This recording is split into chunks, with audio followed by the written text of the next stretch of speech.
Sometimes a game franchise will make a small adjustment or tweak in the canon of a game for the sake of telling a better narrative. Sometimes it ends up being a really great decision and opens the door for a ton of really cool possibilities. And other times, things might not land as well. Over the course of Halo's existence, Halo hasn't been afraid to throw a retcon out every once in a while, and while some of them are really good, like the fact that Johnson is on the ring in the post-credits of Halo 1, but somehow alive in Halo 2, I mean look, we see Johnson hugging the Elite in Halo 1 right prior to the explosion. Cortana says no one made it, just some guy named Dustin Echoes. But look, our boy Johnson returns in Halo 2 and just says, hey, it's classified, and that's all it needed. Then we got this really cool character that had been there from the beginning for the storyline of the trilogy. But along the way in Halo, we've also seen a few examples that don't work very well either. So today we wanted to take a look at our least favorite retcons from the Halo universe.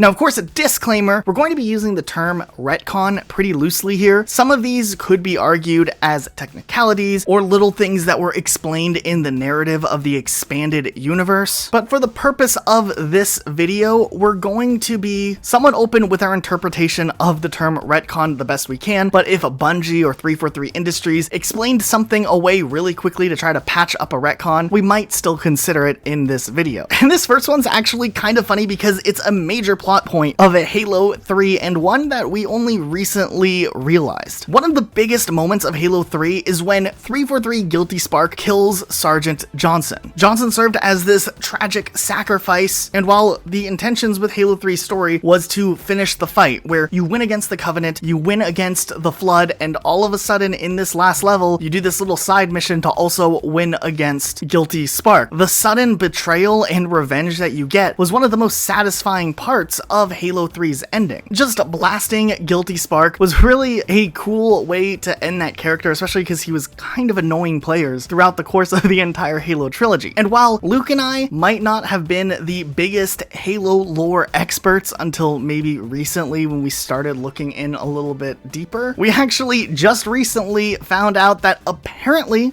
Guilty Spark's data was backed up and survived along with the Flood, which is kind of this whole other side story here. And after his survival, a bunch of stuff happens, and long story short, Guilty Spark now has this robot mech body. This is an official illustration that is released in Halo media. Now, like I said, we're not the biggest lore fanatics, but we do like to read up on stuff that happens in the expanded universe, especially because in the newer Halo games, it seems like a lot of the plot elements are kind of reliant on the player's knowledge of the expanded universe and the books and whatnot. And when the group of us that typically play Halo together came to the realization that Guilty Spark was not only not dead, but also now looked like this, we pretty much were all as triggered as Pokemon fans during that movie release when Pikachu randomly started talking. It's because...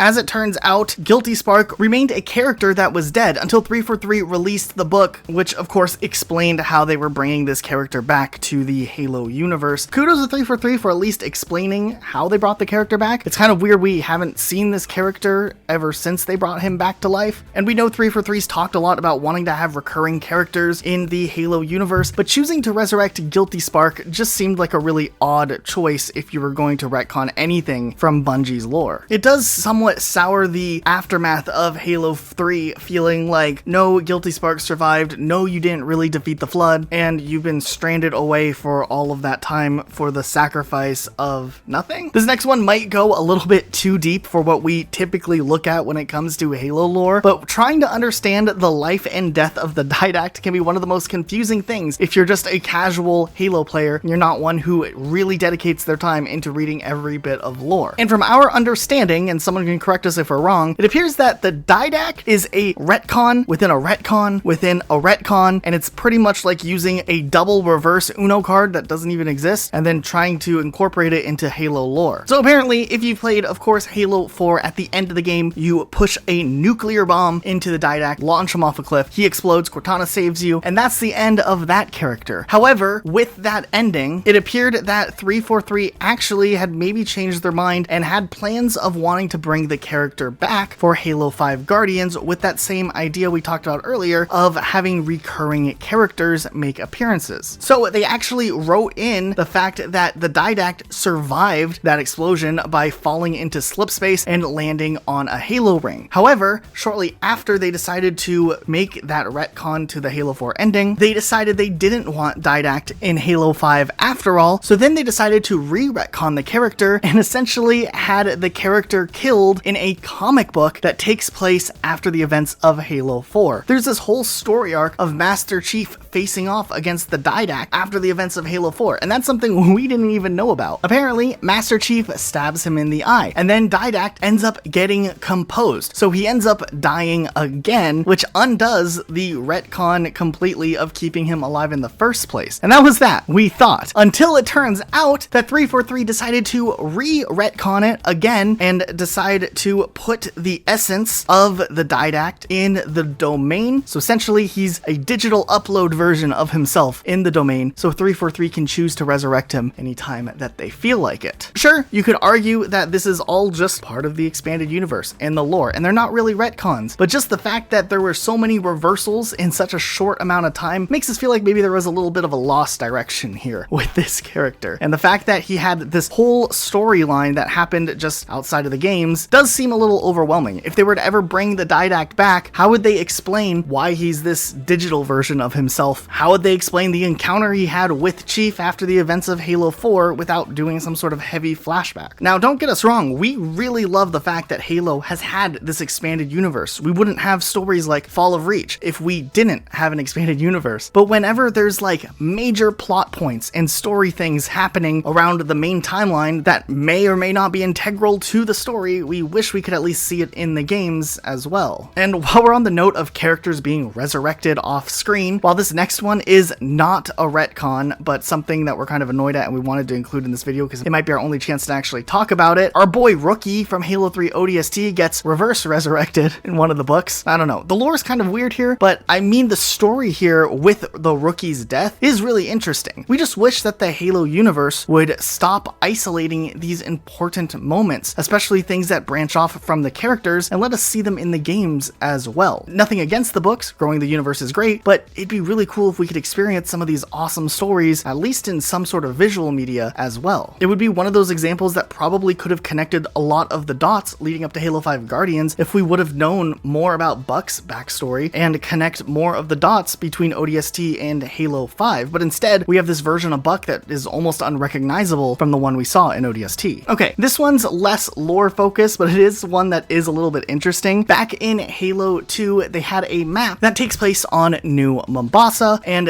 there's a bunch of trains, and you can actually look at the map of New Mombasa and kind of get a feel for what the city looks like. Then, of course, when Halo 3 ODST came out, they had redesigned New Mombasa for the ground up for that game, which essentially retconned this original map that was in Halo 2. Honestly, it's one of those minor retcons that definitely don't make the franchise any worse. If anything, it's interesting to compare the two different versions of New Mombasa. However, one thing that did kind of irritate me a little bit is that when 343 released the remake of the level Breakneck in Halo Reach, this map of course also taking place in New Mombasa, but now with Reach graphics, they really redesigned a lot of the textures in the skybox, and they even added references to the superintendent, which is of course a really cool nod to ODST. But then if you look out in the skybox, the placement of the things that are out there, it just messes up the entire geography they had set up in Halo 3 ODST. Now they could have made the map fit within the actual New Mombasa we saw in ODST, especially if they're going to add all of the ODST references, but they decided to go with the original Halo 2 one. Now, it's not the biggest deal, but it would have been really cool if they took that extra step to kind of make a solidified decision on what New Mombasa's geography is like where everything is laid out. But instead they decided to re-retcon ODST's map and go with the one we see in Breakneck. This next one's a little bit of a minor one, but it's a small retcon from Halo 4 Forward Unto Dawn and the package, but in these short films, Kelly 087 has an American accent, where in Halo 5 Guardians and Fall of Reach, the animated series, Kelly 087 speaks with a British accent. 343 actually stated that the British accent is right, not the American one, but if you're looking for little examples of actual retcons that aren't necessarily necessarily just written off through different forms of media, there's one for you. We were unsure whether or not to include this one, as we can see it maybe not actually being as much of a retcon, but we saw people talking about this online and in Halo community, so we wanted to include it here. But in the Fall of Reach and First Strike, it's iterated multiple times that Spartans always wear identical armor. But in later media for Halo, they changed it up to add different armor permutations, so it'd be easier for people to notice that these are different characters and tell who is who, and be able to distinguish which character is which, rather than having a team of green men running around doing stuff. We actually personally think that this was a pretty cool idea, as it allowed for quicker character identification. However, it has been mixed matched as far as whether or not this is a retcon detail over the years. When we look to Halo Reach, Bungie's last Halo game, George, who is a Spartan too, has different armor and customized armor, falling in line with the update of changing out the armor. However, in the opening cutscene of Halo 4, we see all of the Spartan 2s dropping with the identical green armor. However, to make it more confusing, this identical green armor is actually post-Covenant War armor, which means that this is the armor that technically wasn't even invented until after the events of the Covenant War. Creative director Josh Holmes said that they didn't have time to build armor just for this cutscene, so canonically it's incorrect here, though the Halo 4 visual art guide actually suggests that it's just a different variation of the model, which would be a contradiction of what Josh Holmes said directly. And also, real quick, I don't know how they didn't have time to do the different armor permutations, since it's actually a pre-rendered cutscene and not an in-game engine cutscene. I mean, this one was made by Blur, but you know, whatever, it's not important. We then see, of course, another retcon again with media like the Fall of Reach animated, showing the Spartans with different permutations yet again. And then when it comes to everyone's favorite way to experience Halo 4 Spartan Ops, if you look through some of the cutscenes, which are probably the best part of Halo 4 Spartan Ops, they are really interesting to watch. We will notice a few little inconsistencies along the way though, like shots and shields literally not mattering at all. In all other forms of Halo media, Halo cutscenes, shields are implemented. We see it right away several times in Halo Reach, where the shields make appearances in cutscenes, but seeing a Spartan 4 just one tap an elite with a storm rifle makes me wish I was playing whatever game that Spartan was playing. So we did want to kind of open up this for discussion. There's probably a lot of other retcons we didn't talk about, but these were some of our least favorite ones. And if you guys really have a case for why these aren't technically retcons and you want to explain it in the comments, feel free to. We do read our comments, so we'll try to have a nice conversation. I doubt it, but we are curious to see what you guys have to say. But hey, after all of that, if you like this video, be sure to subscribe with notifications on for more videos just like this one, and you won't miss anything we upload, even if YouTube's acting all whack. Also, if you want to, you can follow us on Twitter. You can follow me at Rocket Elijah, or you can follow Luke at Rocket Sloth Luke. Thank you guys so much for watching, and we'll see you all next time with a brand new video. Bye guys.